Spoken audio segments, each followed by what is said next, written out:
Yo, what is up, guys? It's Gunthug here, and it is the moment that we have all been waiting for. It is potentially the final match of this PSL season, PSL 15. It's been a banger. Of course, it all comes down to this. So many doubting DPP going into the season, and it's been such a great tier throughout. And here we are in the finals. It all comes down to this. We have got BlueBreath versus Zokuru in the finals matchup here. Some great leads already. The time right now is 2:52 p.m. My understanding is that they are going to wait until 3 to actually kick this match off. So I believe that I've got a few minutes here. Let me let them know in the match just started live commentary. So they know. I don't think they were waiting for me, but I did see that. I think Blue had said that they were going to wait until 3 in case other people wanted to come. So we got a few minutes and we have a chance to examine the setting. Let me tell you my understanding because I could be wrong here. Okay, but my understanding is that I think Zokuru's team has 4 on the week, and I believe that Blue Breath's team has 3. And that would mean that if Blue Breath is able to pull out the victory here, this is going to force a tiebreaker. Again, there were tiebreakers in both semifinals matchups. Both teams are here because they won a tiebreaker, so we could see that again.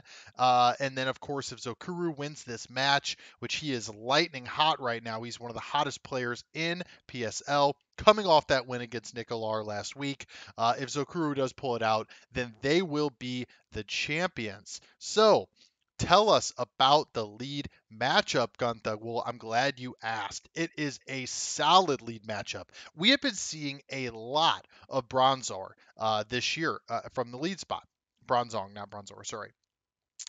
We've been seeing it a lot this season. It's a great lead Pokemon. It's incredibly bulky. It does not typically have that ground weakness thanks to Levitate, which means it makes it very difficult to one-hit KO. But then again, sometimes you'll see lead Bronzong hold or using that heat-proof ability instead of Levitate just to give it a little bit different of an edge. You're not typically going to use a ground move on Bronzong just because you assume it has Levitate, and heat-proof can then even mask up its real weakness in fire. So very strong lead here by Bronzong, and obviously if you're Flygon lead, you're at a disadvantage because your stab ground is likely not going to hit Bronzong.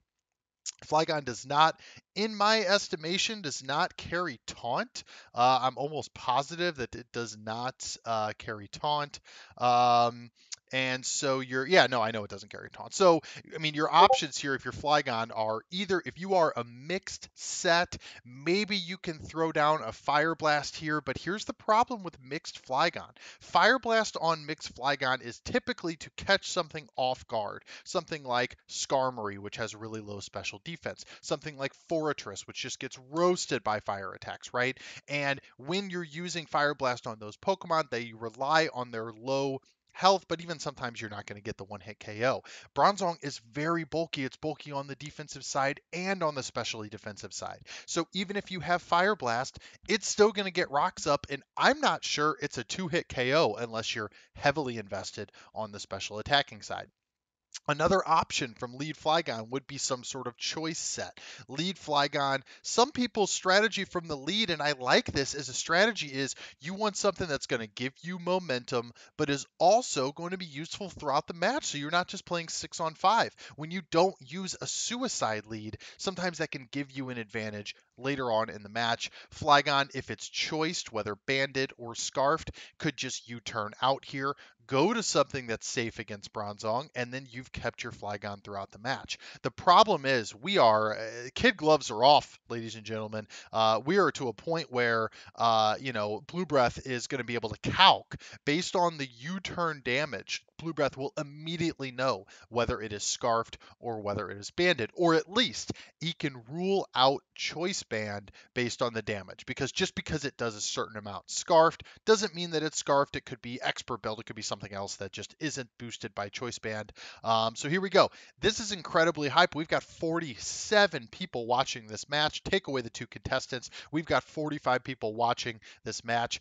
This is truly PSL at its finest. 15 seasons of this, and here we are. A lot of the same players, a lot of familiar faces in the chat. We've also got some new players who have been lighting the league on fire.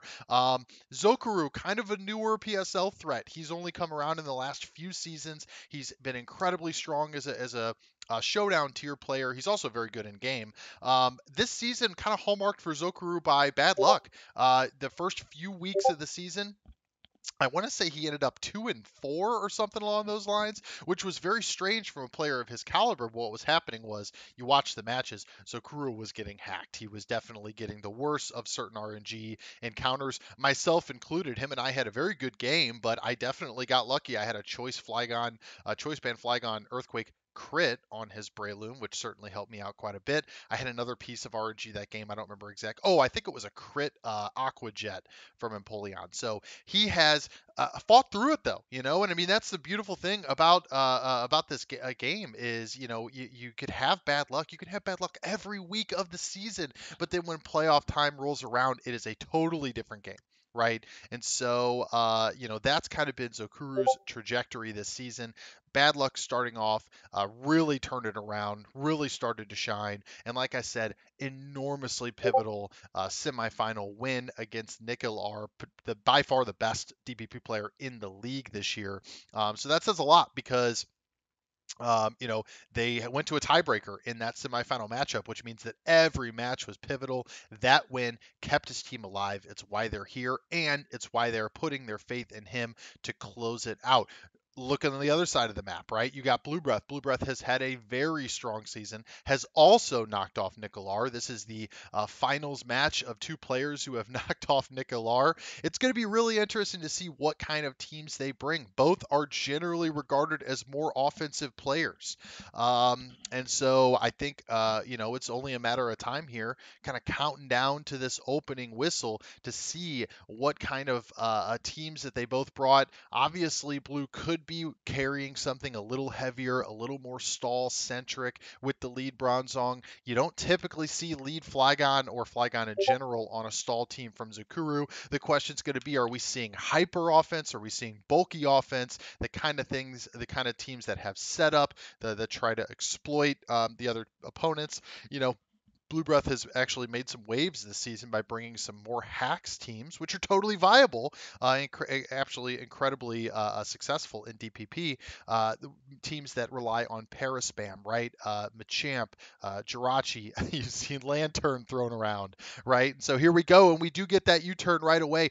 16 damage, so I don't know off the top of my head what that tells you. Not surprising to see Stealth Rock come from Bronzong, and Bronzong, no leftovers tick, but that could be because it has a Custap, it could have Akaberry, but we see Suicune come in on Zokuru's side. All right, so the thing to note about Suicune is a very safe switch for Bronzong because, of course, it resists that Gyro Ball, that Steel move. But another reason why Suicune is a great switch for Bronzong is that Suicune's going to carry protect and substitute. Both protect you from an explosion. We see Bronzong go out. We see Gengar come in, okay? No way of knowing as of right now what item this Gengar has, but Suicune does get a sub up. That sub would have served two purposes, okay? It would have blocked against the explosion and had a very good chance of getting some free setup against Bronzong and, of course, against the switch. So strong position for Zokuru here. Zokuru probably going to have to let us know what kind of item he has here. We see the Shadow Ball come in and Surf, right? And so, not what item, what kind of set. So we see Surf, not Hydro Pump. We do see the Black Sludge on Gengar. As you can see, Gengar, pretty frail. It's going to be two-hit KO'd by the Surf of Suicune.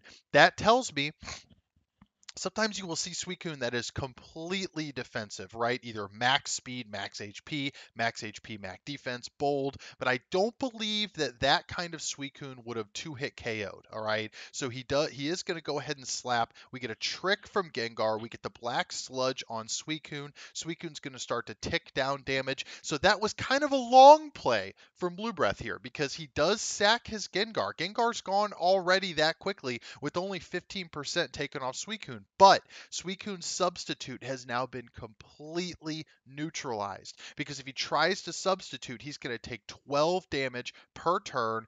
It's going to be a quick end, especially if, and I'm going to say when, Sand makes its appearance. That's going to really hurt Suicune's longevity. Suicune, in my opinion, if you're Zokuru here, you're looking to take Suicune out, exploit Suicune later on as something you can bring in maybe once, maybe twice. We had Latias come in here now. Is this a time where we see Latias try to exploit that Black Sludge? Suicune's on a timer, right? And so is Latias going to try to exploit that and go for setup, knowing that Suicune certainly cannot set up on its own?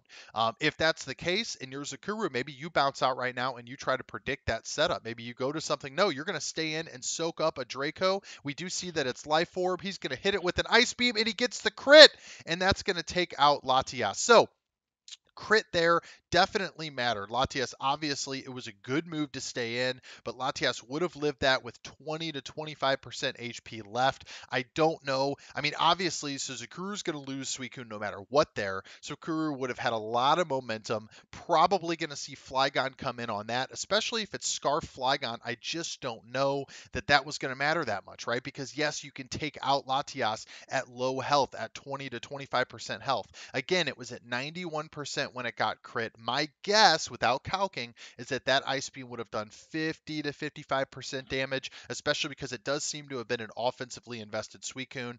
I think we would have just seen Flygon come in, threaten the U-turn. Yes, you bounce Latias out, but I just don't know. Oh, and the Hidden Power Fire does very little damage from Roserade there. I have my sneaking suspicion that this might be a heat-proof Bronzong, which means what is the item? That's going to be the question. 2 Gyro Balls get Roserade down. It does get a layer of spikes up before it goes down, though. So no hazards on the side of BlueBreath. Does he know that it's heat proof now based on the damage, and does he go for the Earthquake? That's going to be the question.